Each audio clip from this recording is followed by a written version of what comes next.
Welcome to the Somatic Coaching Academy podcast. I'm Ani Anderson. And I'm Brian Trzaskos. Join us as we explore the science and art of trauma-sensitive somatic practices and tools. Strengthen your practice as a coach, therapist, or holistic professional. Master the art of motivating even the most challenging clients when you understand how to tap into and unlock your client's complete holistic intelligence. If you want to learn the most cutting-edge, research-supported skills for personal and professional mastery, you've come to the right place. Let's get this conversation started. Hi, and welcome to the Somatic Coaching Academy podcast. Hi, Brian. Hello, Ani. How are you? Doing great. Great. We are on episode 98, almost rounding the corner to our 100th episode. Very exciting. And today we are talking about connecting the dots between somatic coaching and manifestation. Yeah, so we're going to be talking more about manifestation in upcoming podcasts for yet to be disclosed reasons. Not going to do a reveal right here? No, we're not going to reveal right here. Okay. But more manifestation talk will be coming, something we're leaning into right now. So we thought it would be fun to talk about what is somatic coaching or somatic practices or somatic stuff have to do with manifestation? Because a lot of talk about manifestation doesn't say much about it, to be honest. Yeah. Or if it mentions it, it's like a little side thought. Yeah, there's one key feature when people talk about manifestation that slips into the somatic realm, which we'll get to in just a couple of minutes. But I do just want to set the table here for a second on manifestation. We did a few podcasts ago on manifestation, and we did we broke down the definition of it and that kind of stuff. So you can go back and get all that fun details on that. But what I thought might be interesting to kind of talk about is, coaching is about oftentimes creating the life that you want. So I thought, what's the difference between manifestation and creation? Yeah. But I thought that might be an interesting way to kind of start. And I think you can go look at the definitions and that kind of stuff. But I think if just from a societal kind of, when you look around at what's happening in social media and writings, contemporary articles and that kind of stuff, for me, what appears to leak through is that creation often tends to do something with us personally doing all of the work to create something new. It seems to be like there's a lot of self-agency when we talk about creating the life that we want. Okay. Right? Where in the writings, manifestation seems to kind of be associated with, we talked about this a couple episodes ago, more of a passive role. Oh, sure. Like the universe actually taking on, or an expectation that the universe is going to do it, or some outside forces are going to change our life for us. I see where you're going with that, because in the coaching industry, there's more of this, I'm going to do it kind of mentality. Yeah. And the manifestation talk is usually like the universe is going to do it for me. Yeah. Is that where you're going? Yeah, exactly. Yeah. So there's some differences. Now, I don't think that those have to be black and white. And I don't think they are black and white in practicality.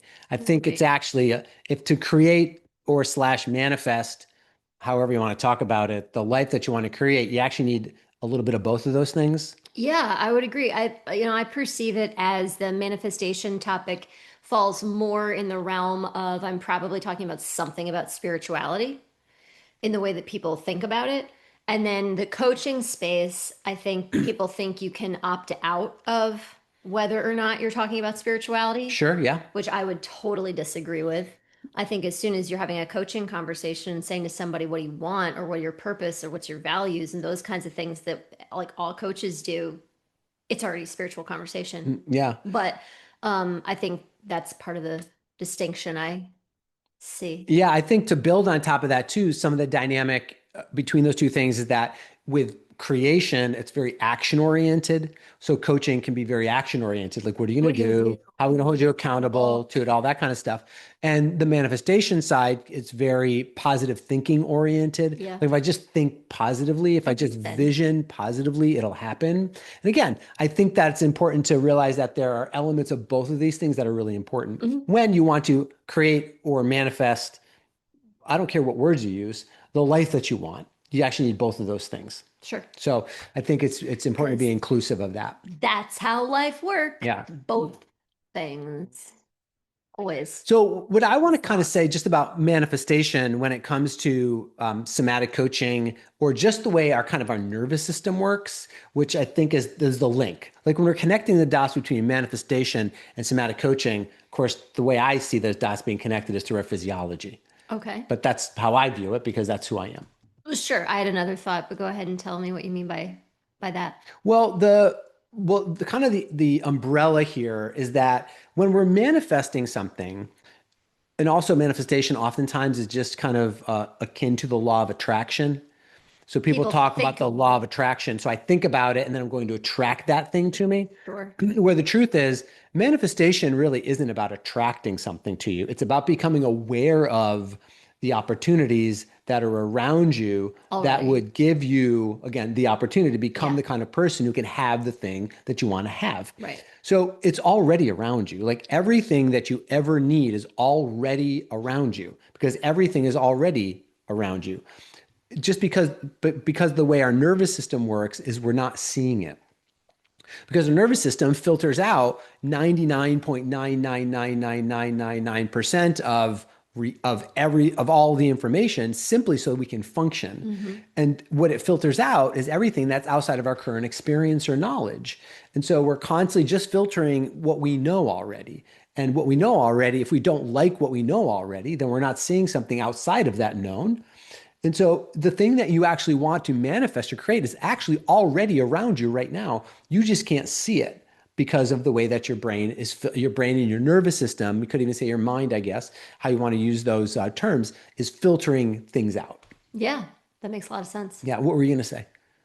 Oh, well, I was going to say that the reason that people can't become aware of and take advantage of opportunities that are right around them all the time is usually some kind of emotional reactivity or defensiveness that comes up because Mhm. of, how our subconscious mind is programmed to help us to stay the same. And so not necessarily somatic coaching, but our brand of somatic coaching, the sensation based motivation coaching, is really that key that connects the two because when you know how to break down emotions rather than emotional constructs, but into sensory experiences in our body, we can move towards, and create things without being hoodwinked by our subconscious defenses that come up emotionally. Yeah. So let's dig into that. Actually, the physiology of that's really fascinating and I think really important when we start talking about why is somatic coaching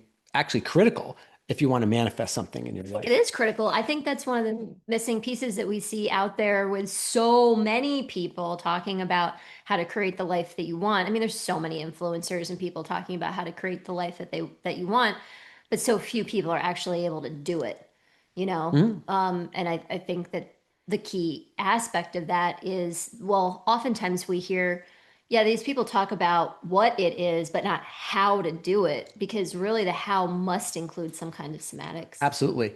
And so to manifest what you want in your life, to create what you want in your life, to have it show up in a way where it's useful to you and you can use it and create what you want, it requires it's a contingent on at least two things. And it can actually be a process beyond this, but these two things are really important. The first thing is you have got to be able to relax your nervous system. If you cannot relax your nervous system, then manifesting something different in your life is outside of your ability. It just is. And that's just an absolute truth. Right now, you might be able to, if we go back to that creation side, you might be able to stay in action long enough to hammer out a result. But if you're looking for manifestation, again, manifestation is I'm going to take action, but I'm also co collaborating with the universe to support me in my process. So if we're cutting off the universe and you're just hammering it out yourself, then great, but that's going to take a lot of energy, It's a not going to be lot the of time. It's fastest, not going most to be very much efficient. fun. No, It's all that kind of stuff. Where I think most people would agree that if support would just show up magically for them somehow, that they'd probably say yes to it. right. That's the manifestation piece, They think they would, but go ahead. right? Yeah, So if you cannot relax your nervous system, you will not be able to manifest. right. That's Yep, like bottom line, sure. number one. So why let's connect the dot between somatic coaching. That's something you do with somatic coaching. Like the very first you do is learn to relax your nervous system. So that should be pretty clear. Okay, and let's just say this too. I think a lot of people think they can relax their nervous system because to really relax their nervous system is a totally different thing. And I say that because it's like for a lot of people, just taking a little bit of pressure off the top and they notice that it feels like a difference and they're like, I'm done. Yeah, But right. they're Yeah. so freaking jacked up in their system and it's patterned to be like that every damn day that if they really had a nervous system reset, they'd realize like, whoa, I am really, Yeah. So really it's not jacked just up. like releasing the vent. Yeah. It's Psh, not taking the top 5% off. right. It's like actually, yes, I agree with that. It's actually relaxing your nervous system fully. Yeah. Right. So you got to be able to do that regularly, consistently. If you want to manifest, then you have to be able to do that. That's number one. Number two is you have got to be able to retrain your subconscious, as you pointed out already, to become aware of something that is currently outside of your awareness. Right. And you might think, well, how do I see something that's outside of my current awareness? Well, that's a matter of retraining the nervous system, the subconscious mind and the nervous system to do that. You'll never be aware of something outside of your awareness until you're aware of it. Right. And so you're either hoping to have that happen kind of like randomly or coincidentally, or you're doing it consciously. And building the skills to be able to continually be Exactly. able to do that. Right. So what we're saying is number one, you've got to be able to relax your nervous system.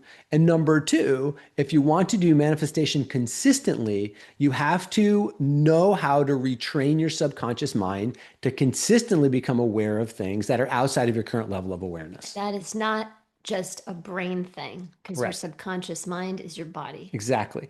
That's again connecting the dots between subconscious and, or not subconscious, somatic coaching and manifestation. Right. And the thing is that once you become aware of something that's outside of your current like awareness, it looks like it appears magically.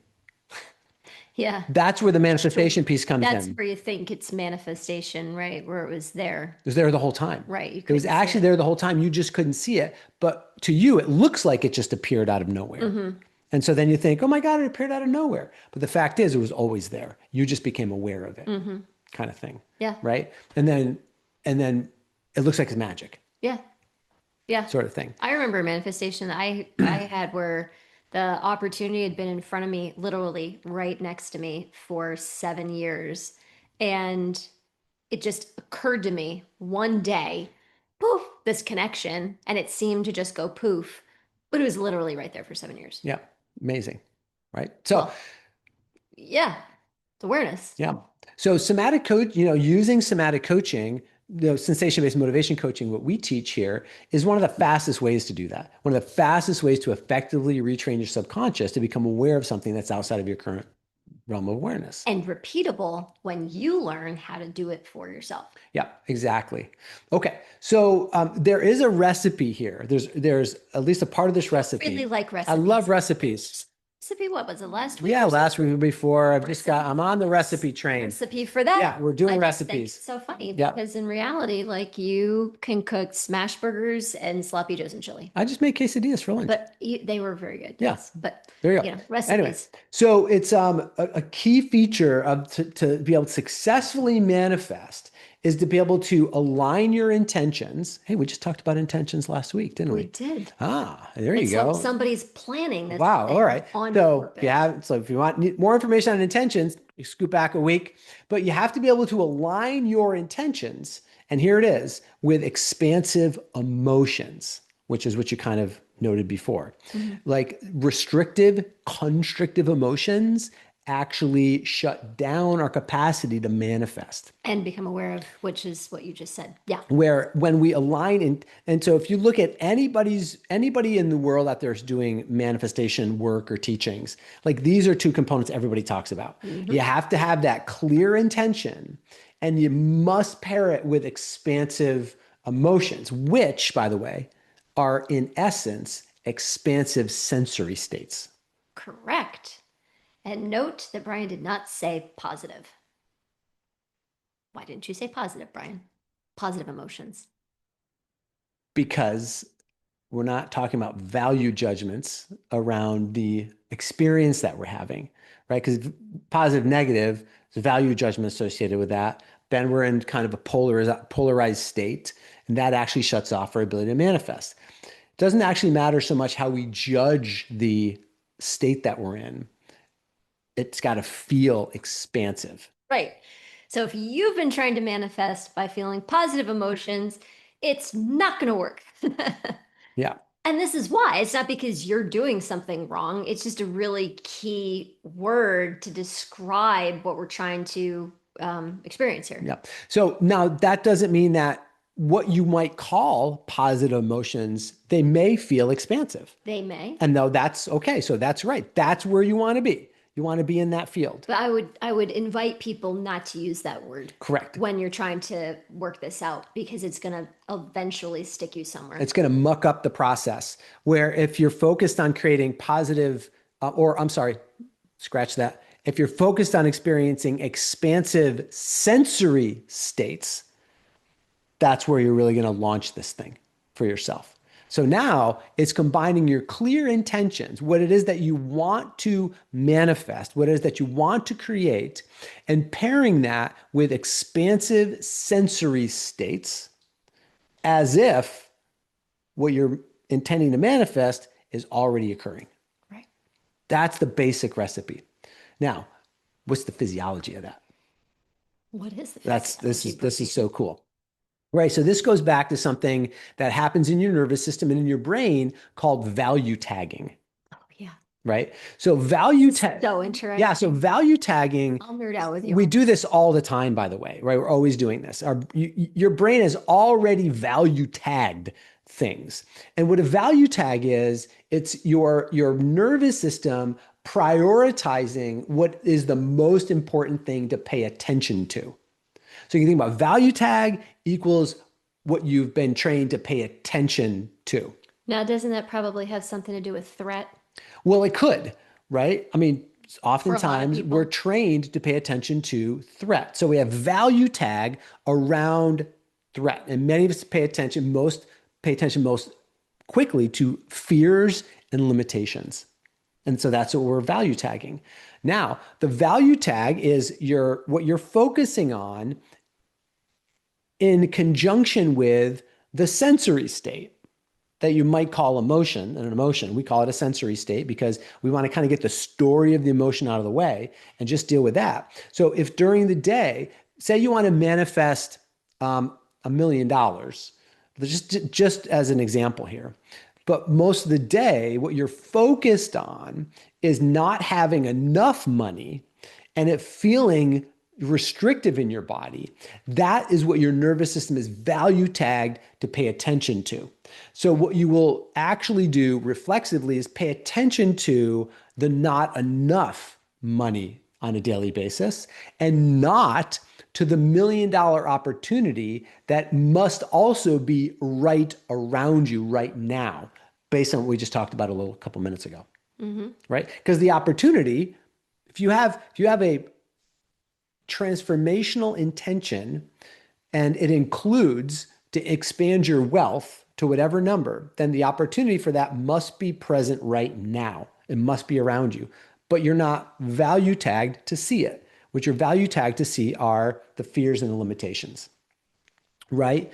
So, when how do we change what we're value tagging essentially? Because if we want to do this consciously, right? So value tagging happens again most readily when our experience is combined with this strong emotional or sensory component. So we have to find a way to start changing what our nervous system is tagging as being valuable. So does the nervous system tag more readily things that are painful? Oh yeah, we did a podcast on debunking negativity bias. You remember? It was I don't Yep. know how many podcasts That was ago. one of my I favorite. think it was like I actually That have was a it good one. shot right episode 84 if you want to go back and look at it. Um, yes, our nervous system is designed to more rapidly value tag um, threatening things because it's a survival kind of thing. Yeah. So we're just normally kind of geared for that. Well, I just think it's so interesting because people say all the time, I don't get it because I don't want to feel like this and I want to manifest $1 million, but I feel like this and I can't stop myself from feeling like this. And they just like can't figure that out or they can't see it. Yeah. And so it's a repatterning that has to take place. Just as an example about value tagging, though, I think that would probably make sense to most people is can you remember when if value tagging is about paying it like what you're training yourself to pay attention to kind of thing. And value tagging happens most readily when what you're paying attention to is paired with a strong sensory experience. We know how it's set up.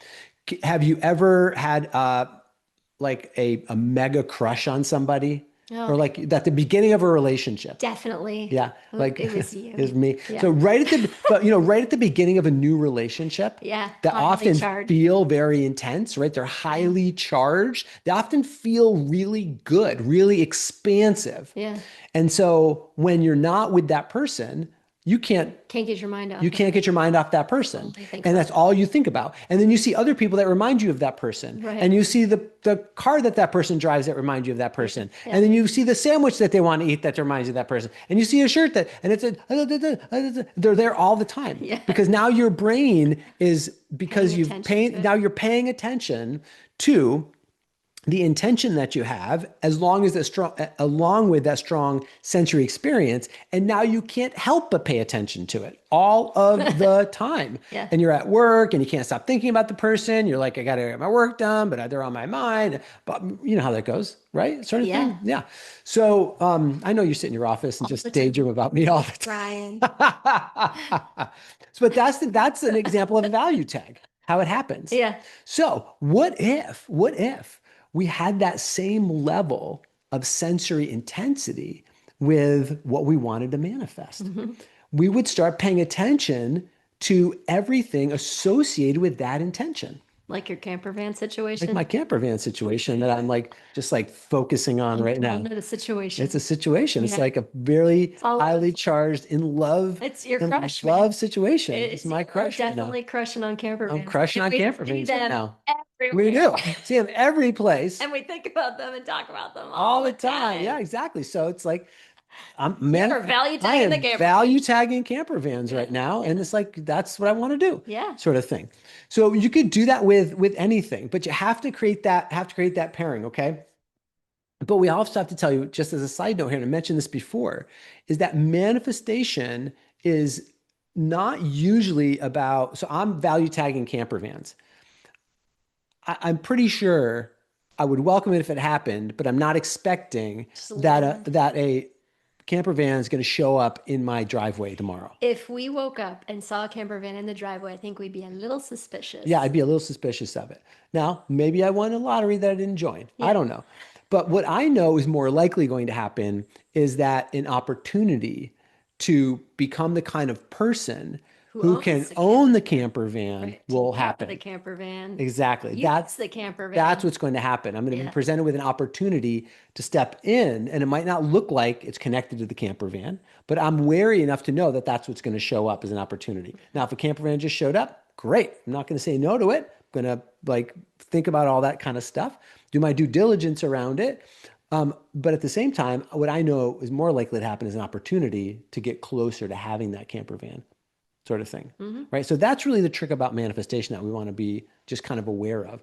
But the piece with somatic coaching, it's really about that physiological piece around value tagging, because your brain does not know the difference between the real or the imagined. So when I am doing my visualization practice, my somatic visualization practice about being in the camper van, like I am in the camper van.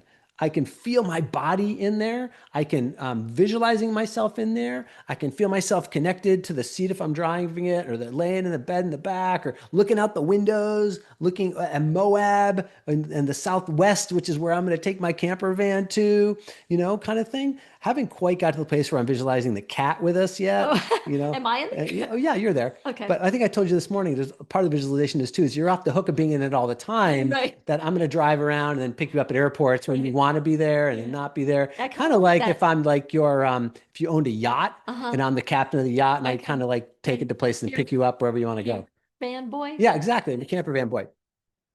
So like, so that's okay too, Thanks. yeah, sort of thing. I'm letting you off the hook around that. Fantastic. Um, but it's really about that value tag has to have all those components with it, right? You've got to be able to have that intense emotional experience, charge, not emotional, sensory charge associated with it. You have to have that clear visualization along with it on a regular basis. And then that starts to tag your nervous system to pay attention to things that are associated with it that would bring it closer to you and you to it.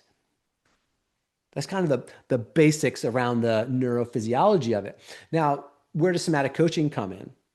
Well, geez, you've been talking about somatic coaching the whole time in my book, haven't you? Yeah, well, as a somatic coach, or if you're being somatically coached, right? If you're being coached, you're learning that process of relaxing your nervous system on demand, on consciously shifting your energy states Being able to choose your on energy demand, to state. choose your energy state on demand, to be able to clearly bring in a very clean intention that's not mixed up with a bunch of limiting garbage in there as well. And then now you've got be able to hold your attention in a very clean way, as well as have a very clean sensory state that goes along with it.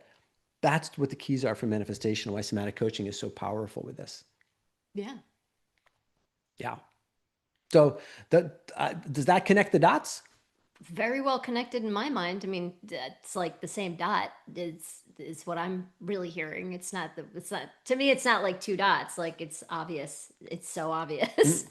Mm, The way you're describing it and how do you not have somatic components is so I think it's just so interesting that we think that anything in our lives has like nothing to do with our body. mhm. Especially the process of manifestation must have something to do. It's about making something tangible, and our body is the tangible aspect of ourself. Of course, it would have to be involved. Yeah. Yeah, Yeah. So just, again, so for you, if you're thinking about, hey, I want to manifest, um, like, how am I going to bring the somatic coaching in? The basic steps are here. It requires you to be able to value tag associations with that go along with your intentions, right? So it's expansive sensory states with your intentions. Your brain does not know the difference between real or imagined. So when you're focusing on that, focusing on as if it's actually happening with the sensory state that occurs with that you need to be able to do again on demand, not as a byproduct or not once in a while. You have to be able to do it consistently to be able to create the life that you want. Okay. You got to combine that positive visioning, positive by positive, I mean the thing that you want regularly with the expansive states on a regular basis to be able to kind of work through that. And then here's another key point too. If the expansive sensory state that you are experiencing is dependent on external circumstances, mm-hmm.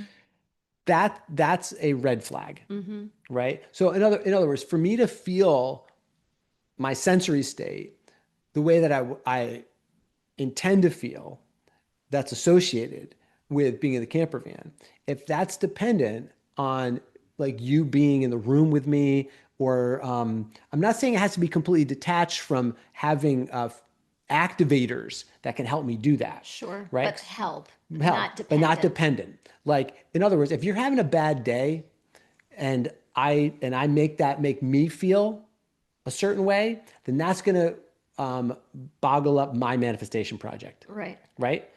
Kind of thing. Yeah. Or if I feel like you're upset with me, and so that affects how I feel internally, and I have to feel like you are happy with me or you're supportive of me in order for me to feel the way I want to feel in order to create my manifestation, then that's a problem. Mm-hmm. So this is really key. And again, this is where somatic coaching comes into play because it really helps you to own your own internal sensory states Yeah. consciously and not have them be wholly dependent on what's going on outside of you. Mm-hmm. Yeah, and that's truly empowering. Yeah, that's really empowering and important. But there's a whole bunch of relationship dynamics in there we could talk about more. We're not going to do that right now, sort Right. of thing. Right. Well, we know you are going to be doing this with your camper van. Thanks for sharing that story with us, and we want to know, if you're listening, what you are manifesting. So let us know. Put a comment below if you can. Send us an email. Let us know on social media. What's your camper van? What's your camper van? Hashtag what's your camper van? Yeah. Thanks for joining us today, and we look forward to seeing you next time. All right. See you next time. Bye-bye. Bye-bye. Thank you for listening to this episode. We hope that this conversation will help you improve your practice and change the way you think about your work, your clients, and yourself.